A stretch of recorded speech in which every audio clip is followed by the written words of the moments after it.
Hey girl, if you've ever felt overwhelmed on where to start with your healthy habits, I got you. Introducing the Training for Life 21-day challenge. Over 21 days, we'll be working on just 3 habits: 10K steps a day and following a strength training program 3 times a week, a protein focus, and daily gratitude. That's it. This challenge is to help you build momentum and make these healthy habits stick. And we're going to do it together for free inside of my Training for Life app. I'll be giving you a strength training program to follow and bonus habit trainings and more. I'm also gifting you a free 30 days in the app so you can do the challenge with us. So just go to bit.ly/training for life challenge to sign up for your free 30 days. After you sign up and download the app, you'll see where you can register for the challenge and also check out all of the other workouts and habit trainings I have available. Plus, I'll be giving one participant 1 year free inside of the Training for Life app and lifetime access to my signature progressive overload program, Thrive. This is super exciting, friends. We start April 1st, so go to bit.ly/training for life challenge and become a free member of the app, then sign up for the challenge. I can't wait to see where you'll be in 21 days. Okay, let's get into the show.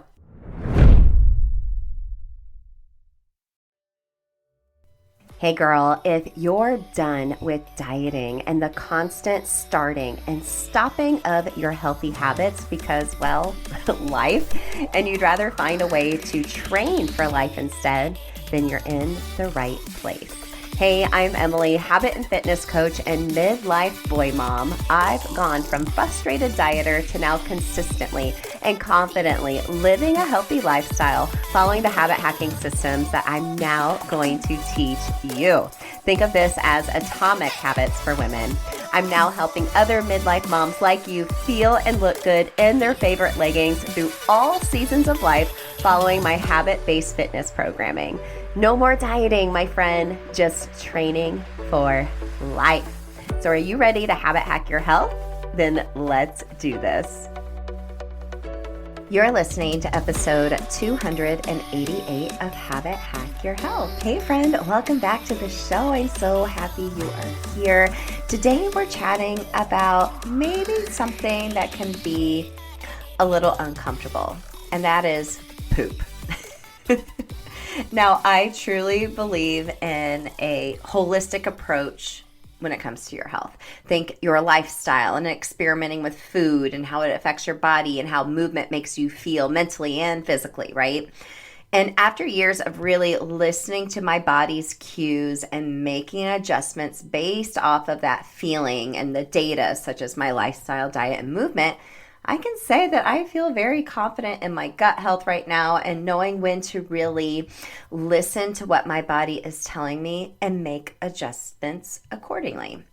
However, I haven't always been so in touch with my body and its cues.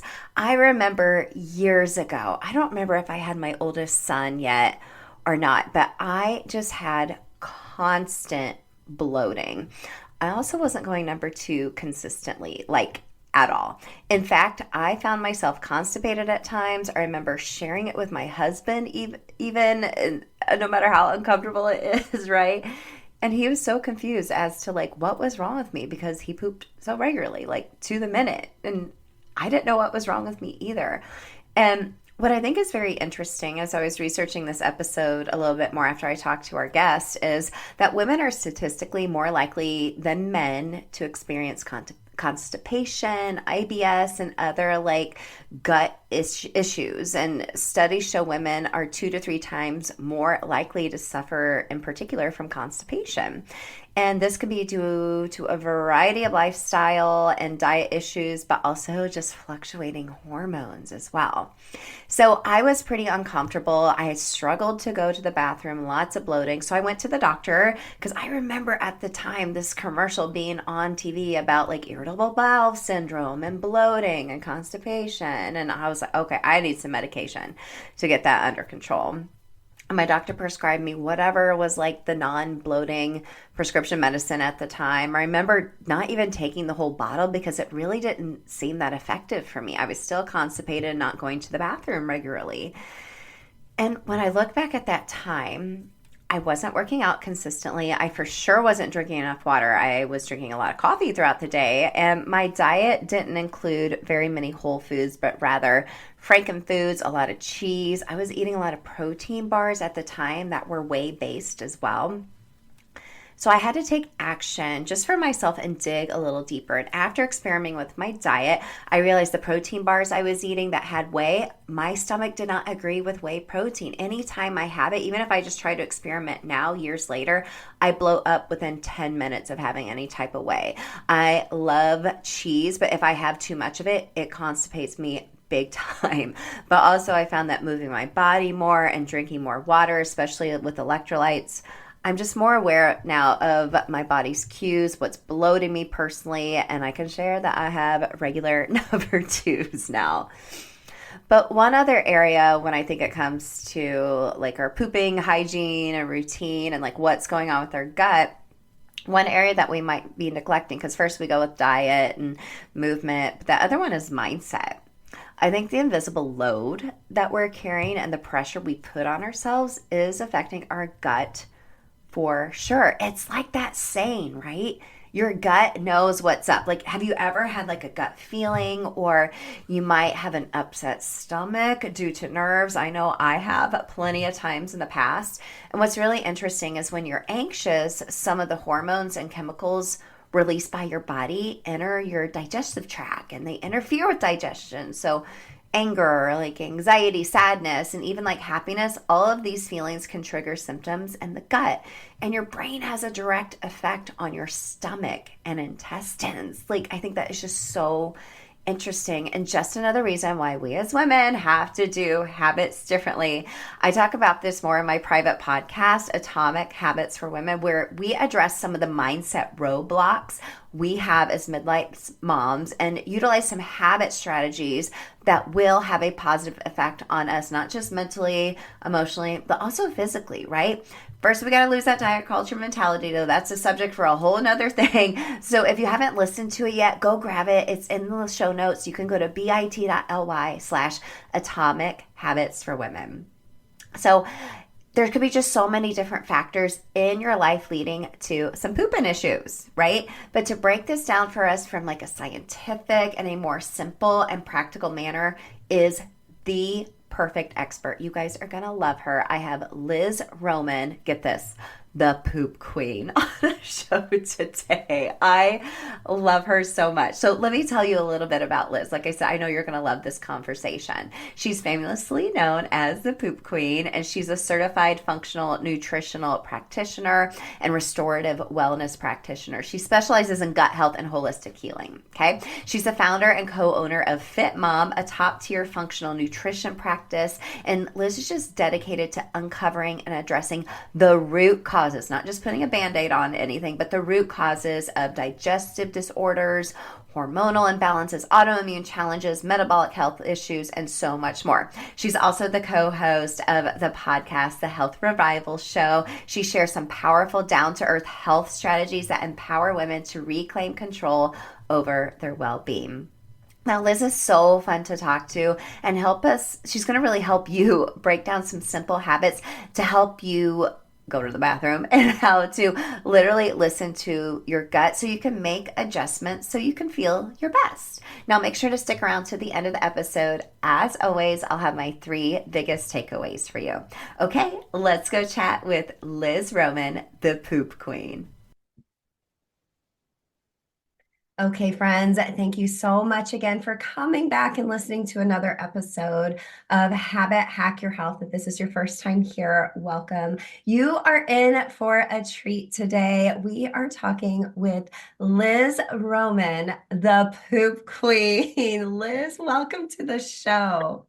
Thank you so much. I still giggle every time someone says it, even though It's my handle, you know what I mean? It's like, It's genius. It's genius. I love it. I love it. Well, Liz, the first question I ask every guest is, what is your favorite habit hack? What is just saving your life right now?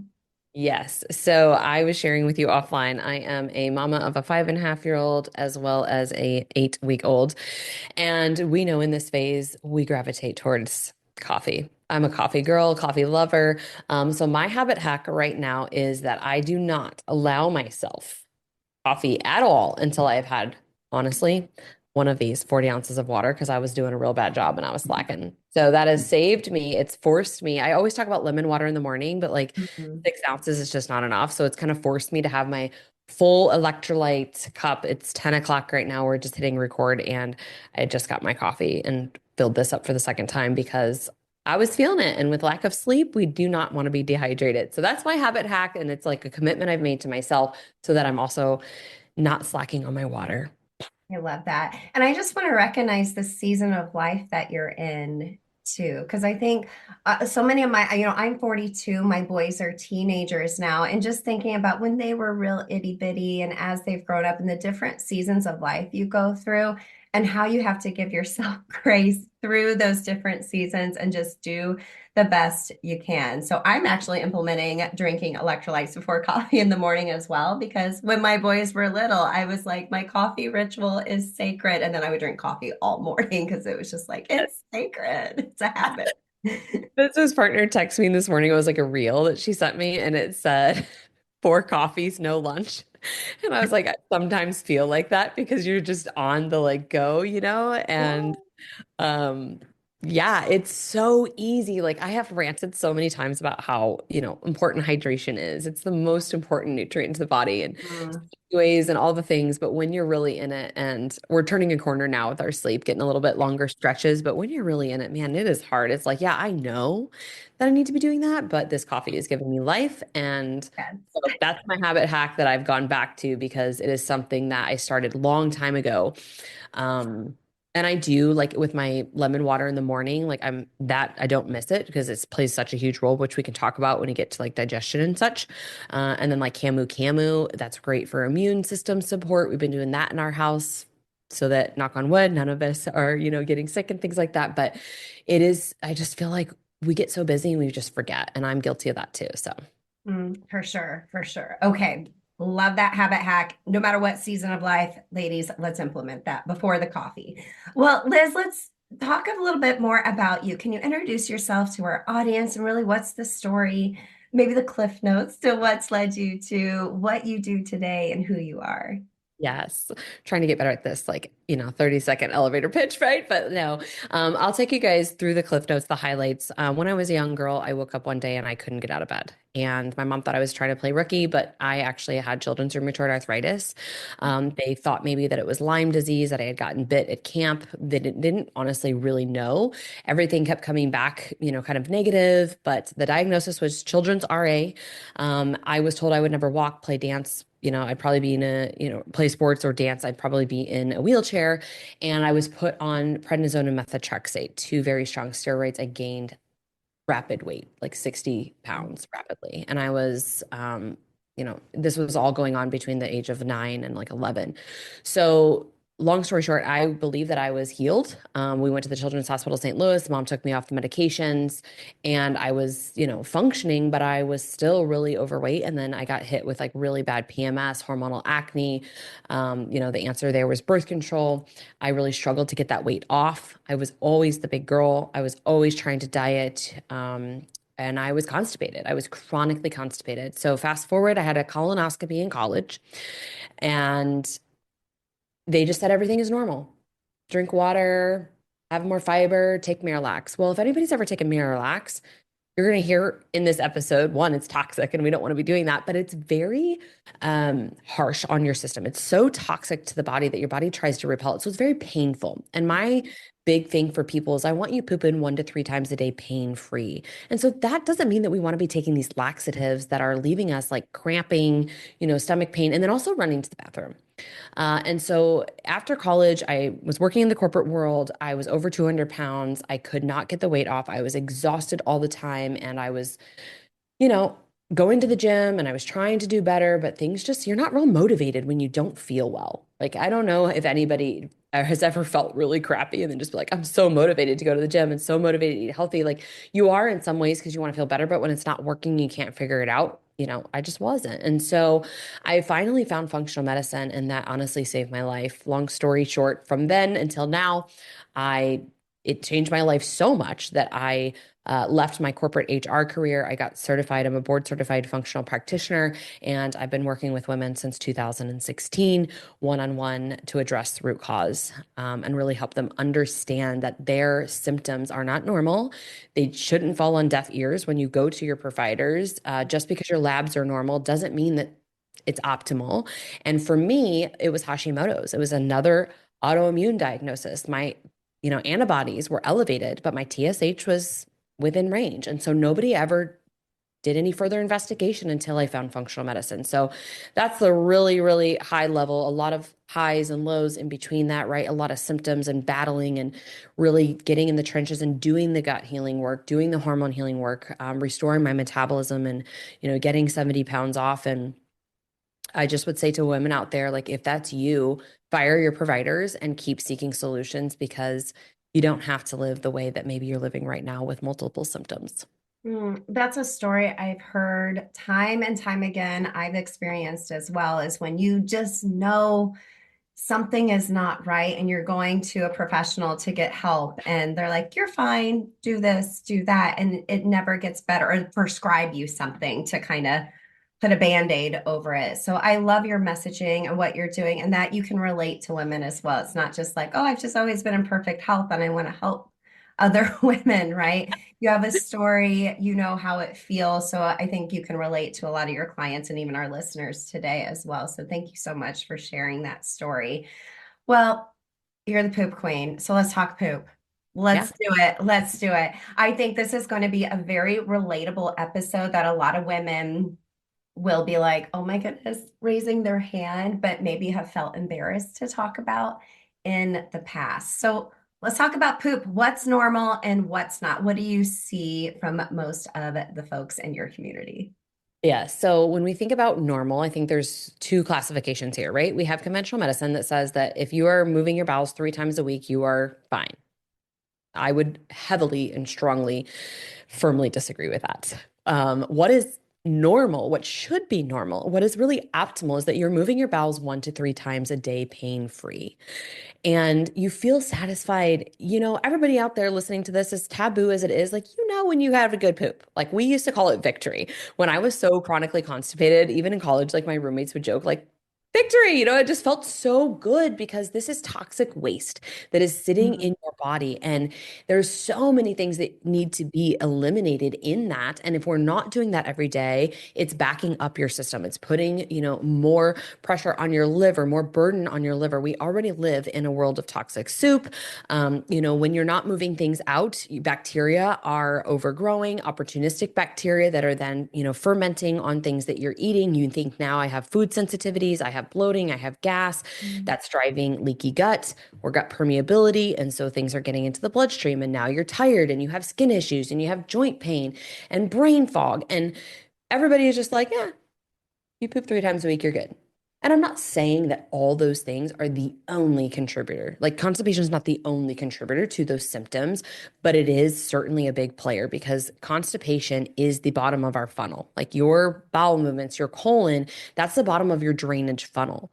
And if you're not able to get all of that out every day, over time, this is going to create a lot of other imbalances in the body. And so, when I say pain free, that's another really key point here. We shouldn't be straining. We know a lot of hemorrhoids or anal fissures, um, you know, that can be caused from, straining. So, we should get this feeling that we need to go to the bathroom. We should be able to sit on the toilet, ideally with your knees up. I threw out a squatty potty. I'm not going to lie. In college, I got it as a white elephant gift.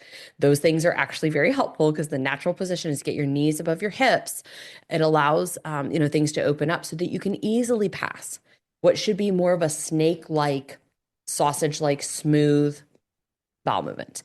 And if you want to look up a Bristol stool chart, number 4 is what we're going for. Number 3 is acceptable too, but it just tells you you're a little bit more dehydrated if you're seeing that sausage like it's got like cracks and things in it. Mm. But then you get into either really hard, pebbly stools, floating stools. That's where we think about liver gallbladder that needs to be supported, bile flow specifically, breaking down fats. Or on the opposite side, we're thinking more diarrhea, which can be a variety of things. And we don't want people to have urgency and incontinence either. And I deal with both cases, right? As the poop queen, mostly I talk a lot about being backed up and constipated, but I do also deal with a lot of people who have incontinence and urgency. And many times we're finding that that is correlated to infections and insufficiencies in the gut microbiome, and we're able to course correct that and bring them back to a normal way of life where they can feel like they can go out to dinner or travel, live life and have experiences without being afraid that they're going to have an accident. Yeah.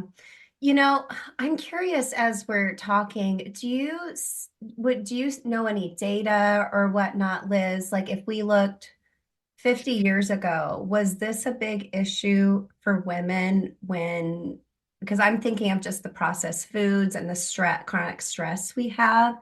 Was it as big of an issue like 50 plus years ago as it is now? So, what I can tell you is that our ancestors, the research that I've done showed that our ancestors ate over 100 grams of fiber a day, and they had up to 2 pounds of waste eliminated every day. Mm. Now, imagine the world we live in today. The average American consumes 10 to 13 grams of fiber. And I would even say that there's a large population out. Like, I don't know how they do these studies because, Yeah, when they're doing dietary like recall, people don't really remember. So I'd be curious, like, even how they collect this data. But either way, it's poor, yeah, right? That's yeah. 10% of what our ancestors took. So I 100% would say that it was not as much of an issue because they were moving. I mean, Mm. 2 pounds of waste a day, like that's pretty incredible. But yes, because of the processed foods, the sugar that we have, the seed oils, all of these inflammatory, what Mm. I call Franken foods, they're not really foods, right? Like if we're constantly shopping the aisles of the grocery store and it's all in a box and it lasts for 10 years on a shelf, that's not really nourishment, right? God designed animals to give us animal protein. He designed, plants and they come in seasons and, all of these different things that we have just in nature to nourish us. Mm. And unfortunately, with the standard American diet, all of the things that are allowed into our health supply currently that are not allowed in other countries that are known carcinogens, that are very toxic to the body, they place a heavy burden and that all drives inflammation. And I believe inflammation is the root of all disease. Yes, a lot of things start in the gut, absolutely. But when we really look at every single disease across the board, the underlying issue is, the immune system and inflammation. Mm. Oh yeah, that's huge. I mean, and if you go back and to think about, if they were just talking with ladies who are struggling with constipation, you kind of already alluded to this. This can really have a systematic effect on the entire body, right? Like affecting weight loss, fatigue, joint pain. Can you expand on that a little bit for me, Liz? Yeah, absolutely. So let's take weight loss first because everybody always wants to know how do I optimize, right? So this is where I go and I talk a lot about, yes, in the gut, there are bacteria that absolutely play a role with, signaling. What's right now a big craze, the GLP-1s, right? We actually have bacteria in our gut that signal that Akkermansia, Bifidobacterium, Faecaliprodactyly, all these different, types of bacteria that are there that we need them, right? These are what we call good commensal bacteria, and they have a chemical job to signal, things related to your blood sugar, your inslet cells in the pancreas releasing insulin so that you can regulate blood sugar, GLP-1 hormone, we think about our hunger hormones and our appetite. And some people have suppressed these things for so long because they've continued to try to diet, that when I get labs back, I see that they don't even have these good bacteria. So Mhm. that's one piece of it. Another really big piece is the liver and the gallbladder. Okay. And so I'll try to keep this comprehensive, but your liver is responsible for 20 to 30% of your basal metabolic rate. And the gut liver axis is very interconnected. They talk to each other all day long. Actually, when you consume a meal, your liver is releasing bile to go into circulation into the small intestine, where you, as the host, the person, should absorb your nutrients, not the bacteria. And 15 times in this meal, this bile should circulate through the small intestine, and it should, help you with breaking down fats, all of these great nutrients that you should then absorb. But at the end of it, it should also release different nuclear receptor chemical signaling molecules that again regulate metabolism and blood sugar and really help the body do what it needs to do metabolically. And then it also goes back, to the liver. And if it's going back to the liver with all this junk, all this gunk, it's going to create liver inflammation. Okay, so now we're seeing an epidemic of non-alcoholic fatty liver. And Mm. this goes hand in hand with there's a lot of reasons, but one of them is leaky gut. Because what this does is it allows a very inflammatory lipopolysaccharide known as LPS to get into the bloodstream. And the body sees this as really, really toxic, because actually what that is supposed to do is help regulate and protect you from very stealth infections. So this is where we're getting to like C. diff and some other things. But Mm. when this is in circulation, right, and the liver is now getting bogged down, that slows bile down. So now we don't have enough bile to go through and circulate in the small intestine. We start to end up with small intestinal bacterial overgrowth. We start to end up with non-alcoholic fatty liver, inflammation of the liver, gallstones, people getting their gallbladders out, and just it's like this cascade, right? Mm. And so when we have that burden on the liver, there's 20 to 30% of your your basal metabolic rate off the top. Now we don't have the bacteria in your gut microbiome that are also there to signal, right, your appetite. And then we have overgrowth of bacteria that are making you crazy, and you have to go and get sugar. So things like candida or mycotoxins, different fungus and yeast, they thrive on sugar, and they know how to make you crazy in terms of cravings. And also they know how to make you feel good. So it's this Mm. dopamine response, right? I get it and I feel good, and I don't have it. And then I feel horrible, and I'm having all these headaches and, joint pain and just other things that really start to flare up when you kill bacteria off. So it's all interconnected. And what you asked about there too, in terms of like joint pain, this is really where we start to think about leaky gut, like gut permeability, and it can be a lot of things. So if you think of your skin, the skin on the inside is, from your nose to your tail, your mucus layer. And you've probably heard the term leaky gut, intestinal permeability. When that degrades and we have holes in this layer, right, then things start to seep out into the bloodstream and go into circulation that shouldn't. This can also enter the blood-brain barrier, cross the blood-brain barrier, that leads us to things like brain fog, memory loss. I can't think of words. Mm. You know, we see it a lot now, early onset dementia, a variety of things. And so we really have to go back to looking at what's going on with the gut microbiome, what infections are there that are causing this inflammation, how do we support leaky gut, right? Because the reality is we all have leaky gut to some level, especially with the world that we live in now, but we can absolutely support that. And we can talk about that too.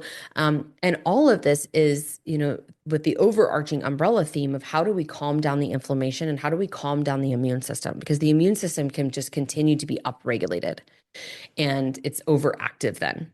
And this is where we start to see disease, proliferation. So whether that's autoimmune, it's, cardiovascular disease, it's, you name it, right? We get into the other issues with the liver. We really have to go back to the root, and that's the gut, but it's also inflammation. Mm. It's just all so connected. Like you said, one thing can kind of cascade into another, and you almost have to reverse engineer, like, what's the symptom? What could have caused that? And try to work from the inside out to help address that as well. As women are listening, Liz, how could we start to address this in our day-to-day life? So we kind of talked about some of the challenges we're facing with constipation, our gut health. What are some habits? I know you have 6 habits that we could start doing to support our gut health and proper bowel movements daily. What are some of those things? Yeah. So I think first and foremost, we can't have this conversation without talking about stress because Stress is, and I was just talking about this yesterday, like I feel right now, and I know you've been through this, and I'm sure maybe still going through it with teenagers. Like Oh I yeah, feel like it's a doing different fire level. drills, Yeah. doing fire drills in the morning and you bigger problems and, teenagers, I have little people problems, but man, they feel like big problems someday.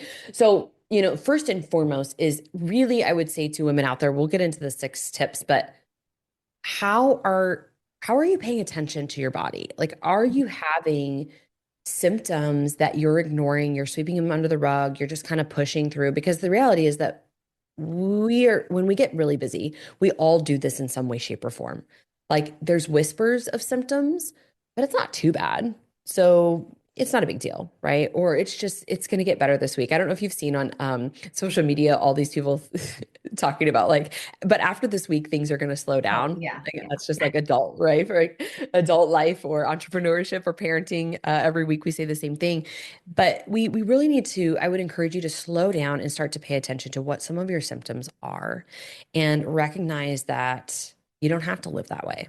And you can have great energy. You can have silent digestion. What do I mean by that? You don't have any bloating or gas or heartburn, acid reflux. It's not disrupting your day-to-day life. You go to the bathroom, you feel good. You're not dealing with painful stools, hemorrhoids, straining, or, again, that urgency. So the first thing that I would say is slow down and practice mindful eating.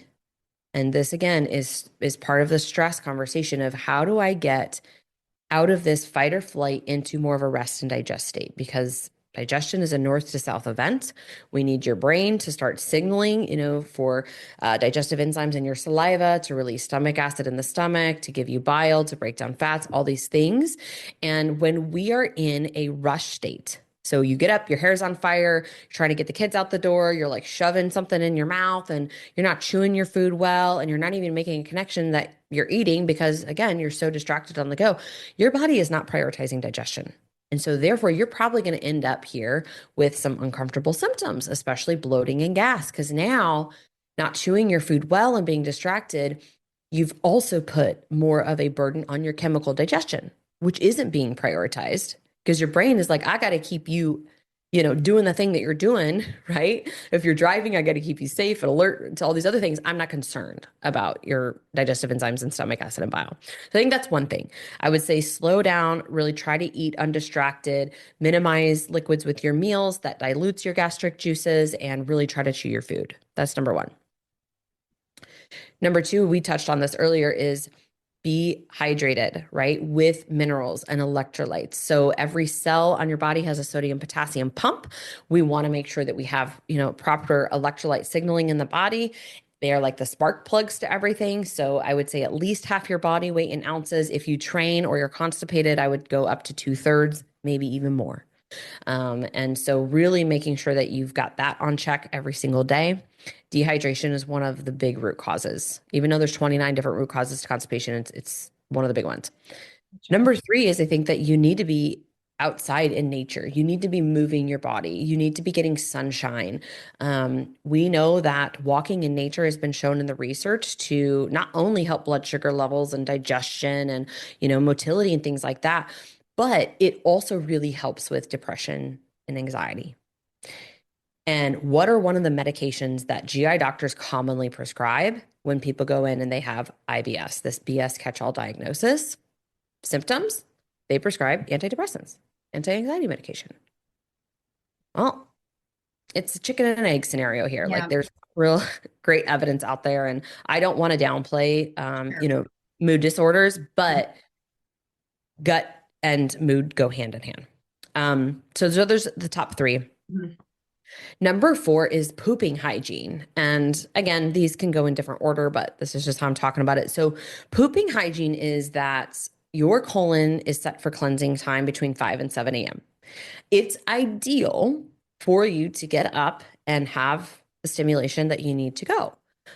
But also, we should get up and not have our hair set on fire, right? Like waking up to that alarm or missing your alarm. Like, give yourself like 30 minutes in the morning if you can to get up, have some water with lemon, pinch of sea salt that can support, digestion, hydration, adrenals, mineral balance, but also, really helps with your liver with the bitter from the lemon, stimulate bile, and give yourself some time to get the signal to go. When you do go, have a good hygiene of you're not sitting there trying to go as fast as you can, pushing it all out. Again, get your knees above your hips. So pooping hygiene, I think, is important. It's not always possible. I recognize, right? Like you're out in public, you're not going to have a squatty potty or things like that with you, but just kind of be mindful of that positioning. Number 5 is diet diversity. So it probably shocks people to hear. I don't know how many functional people that you have talked with, or maybe you've heard gluten-free, dairy-free, low FODMAP, right? Like all these different diets out there that everybody says if you've got a gut issue to go to. And there's a lot of value short term in some of those. Absolutely, right? If it gets you doing more good things, awesome. If it gets you eating less of the crap, awesome. But the problem is people think that a low FODMAP or a specific carbohydrate diet, for example, is the solution to something called SIBO, small intestinal bacterial overgrowth. And I would heavily disagree. We need diversity in our diet. And in different seasons, I would even encourage you to think about changing like completely your diet. So going through periods where, maybe you're doing Mediterranean, maybe you're doing more of a low carb approach, maybe you're doing a lower protein approach, maybe you're doing then a keto approach, right? So really thinking about diversity, because diversity really helps with diverse microbes in the gut. That's a big one. Um, if you're somebody who is constipated right now and you don't eat a lot of fiber, I would encourage you to walk your fiber up. Use diet diversity. Get some new fruits, some new vegetables in one. Don't go crazy with this, but like one new food from each category a week, and walk it up slowly so you don't give yourself digestive backlash. But really, for most of my gals, we're aiming for 35 plus grams of fiber a day. Because the other big things with fiber is it helps with hormones, which we haven't touched on. But we need that to pull toxin, to sequester hormones, all these things that fiber really helps within the body. Diverse diets are really a big key to fostering a diverse gut microbiome. And what does that do? It helps you be resilient. It helps you with immunity, right? It just helps you handle all of the things that we're exposed to, because now you have all of the microbes that can do their job to support your immune system when they need to. And then the last one here is magnesium supplementation. Mm. So magnesium is very, very important. We call it kind of the miracle mineral.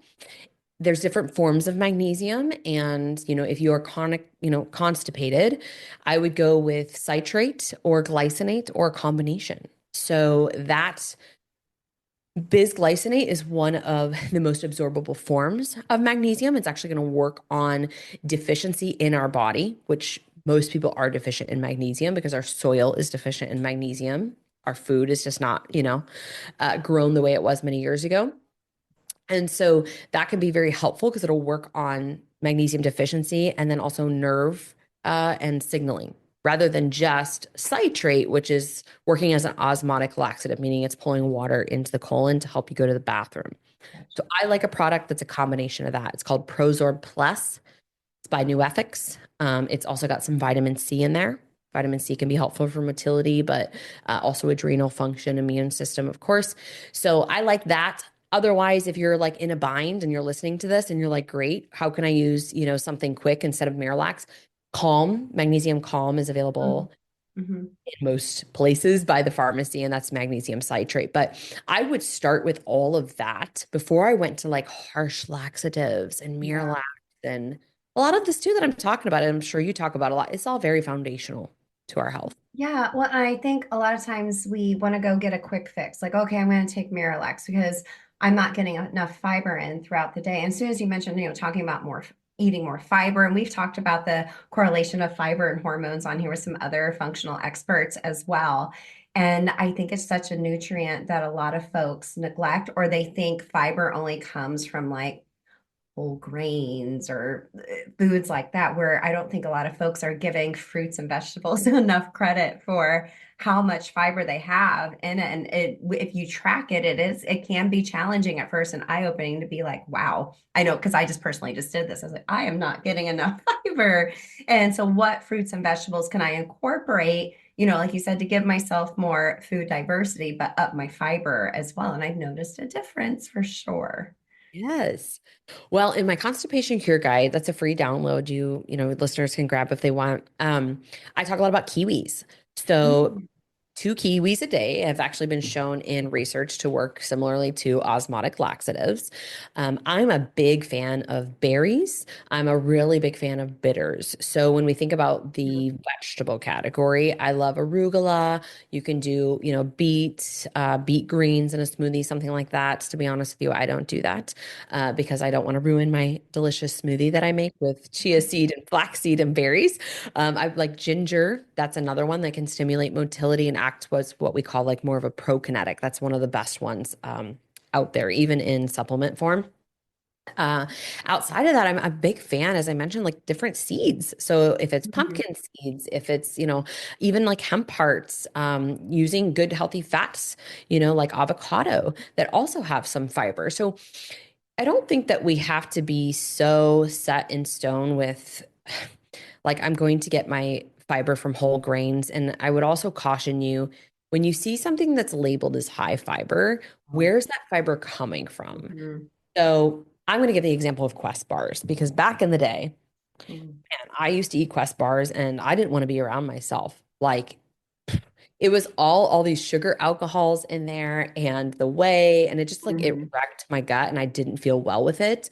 So I would really try to encourage, more from natural sources before you do. But like for example, I just posted yesterday, I found this really great brand. It's made from lupini beans. It's a pasta and I've been getting it from Thrive Market and it's got a lot of fiber in it. And it's actually really good. My son, he's 5, he loved it. And I was like, awesome, right? So that's a natural kind of source of fiber because it's made from the beans. But outside of that, it's just like your usual things, I would say, that a lot of people talk about in terms of like, apples, pears, those types of things, which can be helpful. But again, we want diversity here. And I think berries are easy to diversify with. Kiwis, people don't often like pull those in a lot. So you can even do the skin on, which gives you a little more fiber if you're doing a smoothie or something. If you're just eating it, of course, I don't think most people want to eat the hairy skin. But those would be some of the top foods that would give you, I would say, the most bang for your buck, Mhm. especially trying like in a weight loss Sure. journey, right? Think about a lot of those leafy greens. You can have a big salad, a lot of voluminous foods. Berries aren't, real high in calories or things like that, but it's a good way to keep you full and satisfied and get the fiber in. Yeah, just thinking of like a habit hack with this as well is like when you sit down to create a meal, always include like I need to add kiwi to my grocery list this week as well. I'm like always include some type of for me, I'm like a protein, colorful fruits and vegetables for my fiber and other nutrients, and then like a healthy fat, and always lead. We always talk about leading with protein, but also lead next to that, like what can you add for fiber to make it diverse and change it up each time. So you're not only, not getting bored, but your gut is also like, thank you so much for the diversity and getting things literally moving as well. Yeah. I love that. And I think, when we think about habit hacks, I always just tell my clients to simplify this because when we get into like the diet talk, it can be so overwhelming. And Mhm. I find for even clients I've worked with for a long time, it's like they overthink things and they like get paralyzed. Go to the grocery store. What's on sale? Usually the things that are on sale are in season. Mhm. Or hey, just stand there and look like, what have I not had in a while? Yeah. What of these fruits that are here and available have I not had in a while? Right? Like radishes. I love radishes. Well, I haven't bought those in a few weeks. Let's pull those back in. Right? You're going to find that through this process, if you pick one new fruit, one new vegetable, one new fat, and I include fats there because I think they're really important for hormones. And again, there's all different types of seeds, nuts, if you tolerate those, right? Again, avocados are great with fiber there. But just think about, one new of those in each category, and you might put it on rotation.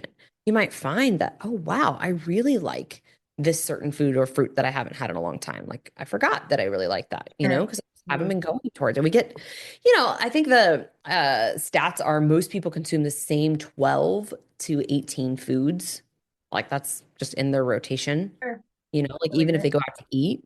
Hmm. Um, I also, if you are out to eat, this could be a habit hack too. Take a picture of the menu of something that sounds really good. Like, what's the chef recommendations? Like, what is he doing? And, maybe things that they're putting in. Because a lot of times they're going to share things that like you would just never think of. Yeah. Like pomegranates on an avocado toast, for example. Yum. Delicious. Yes. Wouldn't have thought of that myself, No. you know? Yeah. Yeah. Well, and it's just keeping it simple. Just thinking of ingredients. You don't have to make a big, long, extravagant recipe because we don't have time for that. Just make it simple. Create a delicious meal for yourself that's going to support your body and actually have a seat to your food and Yes. enjoy. Yes. Yeah, by no means do I think that you need to be out there eating things that you absolutely do not enjoy because the Sure. reality is you won't continue it. Like it won't be Mm, something that you are consistent with. So, let's say you're like, man, Liz, I hate kiwis. sure. Okay, that's all right. You don't have to have those. Mm, Choose other fibrous sources that you do like. Maybe with your apple, think about pairing it with a good quality nut butter that is also going to bring you some good healthy fats and maybe a little bit of fiber in that. mm. They're doing all kinds of things with these nut butters now, Oh my gosh. with like putting chia in there and this and And that. Here's a hack. I should have said this. Chia seed in eggs. You heard of ooh, this? no. All right, the best way to do it is you just scramble your eggs, you add your chia. I usually just let it set for like 30 seconds to a Sure. minute. I honestly don't even like really think about that. But yeah, you just scramble all that up and you cook it as you normally would. I promise you, like they don't ruin your eggs. You don't really taste any difference. The only downside, like I'm sure you went through this with your boys. If there's anything black, my son is like, I don't want it. Um, like even black pepper or something like that. So I can't get him to eat it. But it doesn't change the Sure. texture of your eggs and stuff. And it's really, it's a good way to get in, some more fiber from the chia. Hmm. Hmm. What a fun experiment. Okay, we're trying that tomorrow morning here at my house. I love that. Do like a teaspoon. Don't go like all into the Yeah, don't table. go crazy. Yeah. Just a teaspoon. Okay. Yeah. My husband's working from home tomorrow, and usually Friday mornings I'll make like a bigger breakfast for us. So I'm going to sneak that in and see what he says. Yeah. Let me know how it goes. We'll see. We'll see. Well, like you said, Liz, this is just very foundational habits. You shared a lot of really great tips. Dear listener, just please pick maybe one or two that will be easy to implement for you today. And like the saying always goes, I feel like your gut knows what's up. So listen to it. Take some time and stop having your hair on fire, like Liz said, and listen to what your body is telling you. And if you're not getting the answers, you can always work with someone like Liz and dig a little bit deeper to find answers because, like you said, it's not normal, but sometimes some of these issues we talked about today are common. But there are solutions out there for everyone if they just take some simple little intentional habit hacking for sure. Yeah. I Beautiful. love it. I love the show. I love the, habit stacking, hacking, all the things All because the habits. I used to talk a lot about anchoring habits, Mhm, because it's really hard. And again, it gets so overwhelming. So I love that you mentioned pick one thing. mhm, And I would also say, like, try to track your consistency with that because mhm. things don't change overnight, right? Like, For sure. I would also say when you're increasing your fiber, you don't want to do that unless you have hydration on the locks because that'll make constipation worse. So Mhm. if what we mentioned, both of us were saying we're doing this before we allow ourselves to coffee because that's what we go to. I feel like we have a lot in common. When I messaged you last week, I'm like, boy, mom, taco lover, all the things. All the But things. yeah, make sure that like you put it in and you are consistent with it because then you can start to see the benefits. Like unfortunately, unless it is something that's pretty like harsh, like Miralax or some other Sure. like digestive thing, you're gonna need to give your body some time to Mhm. adjust before you really reap the full benefits of it. So I love that you said that. Don't paralyze yourself into inaction.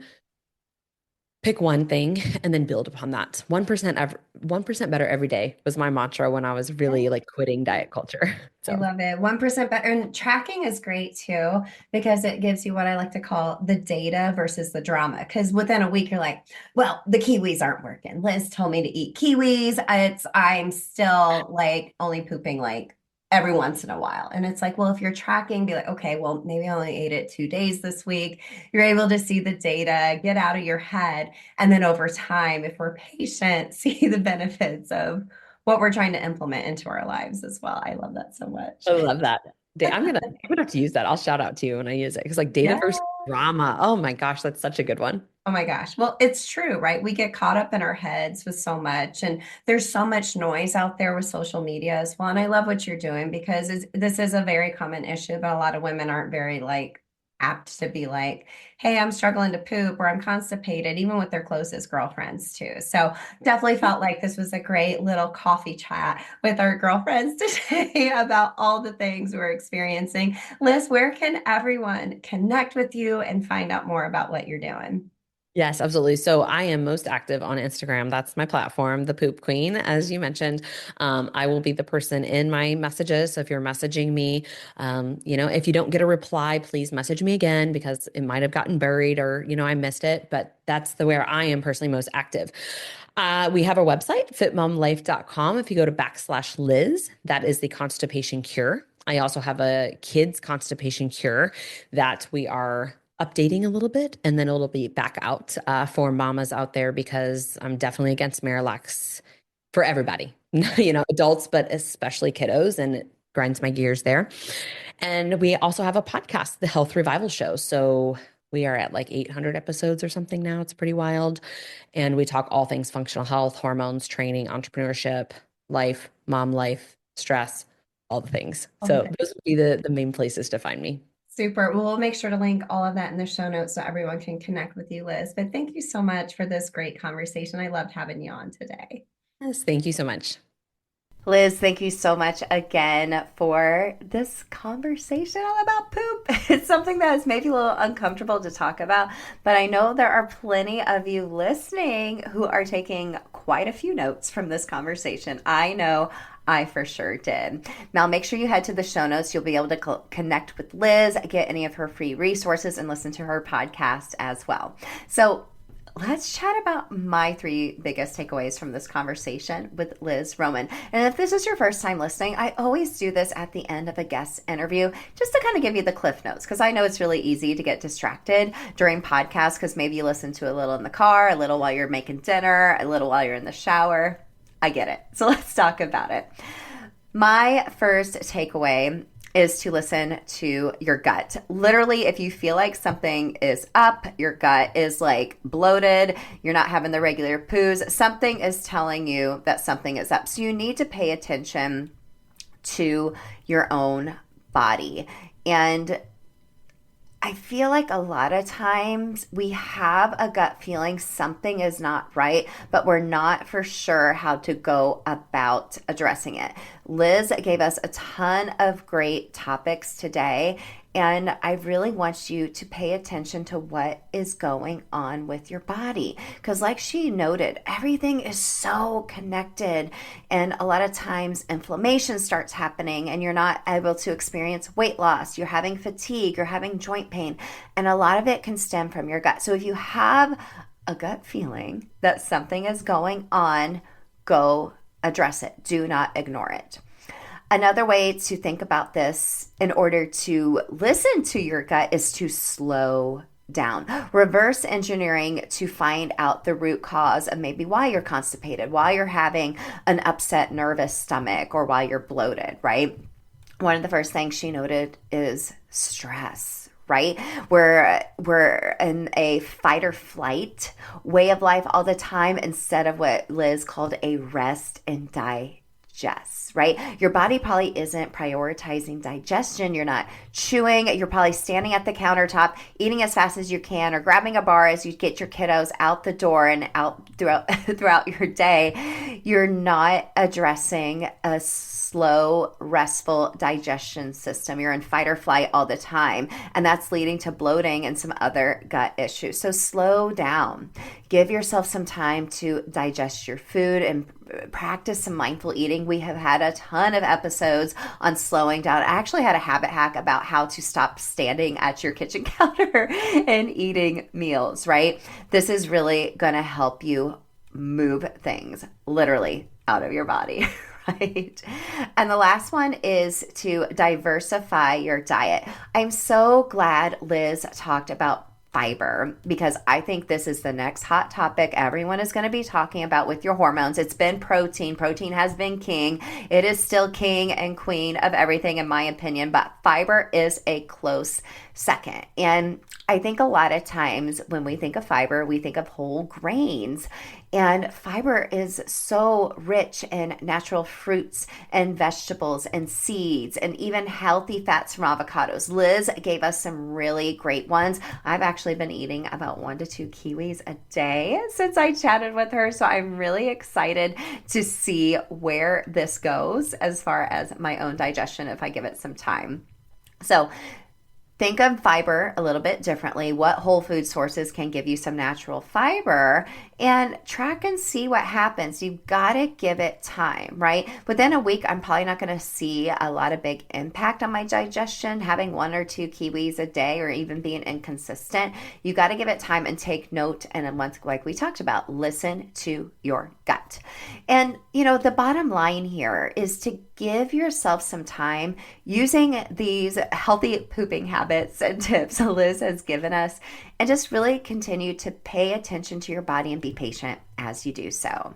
Like I said, I'm excited to share more about how eating 1 to 2 kiwis a day are helping me with my own pooping hygiene. So this was so fun chatting poop with you all, and I just love digging deeper into maybe conversations that might feel a little uncomfortable, but could lead to a major breakthrough with your health so that you can feel your best from the inside out. I am so rooting for you and your gut health, my friend. Here's to healthy poops, and I'm rooting for you. Catch you in the next episode.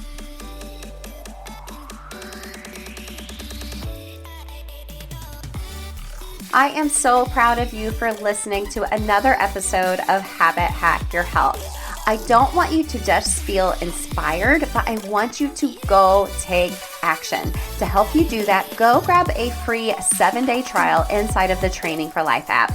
This is habit-based fitness programming that you won't find anywhere else. A full fitness library with workouts programmed around what we need as midlife moms, and habit trainings and accountability community to help you stay consistent no matter what season of life that you're in. Go to trainingforlifeapp.com to start your free 7-day trial, and let's start training for life together. I'm so rooting for you, girl. I'll see you in the next episode.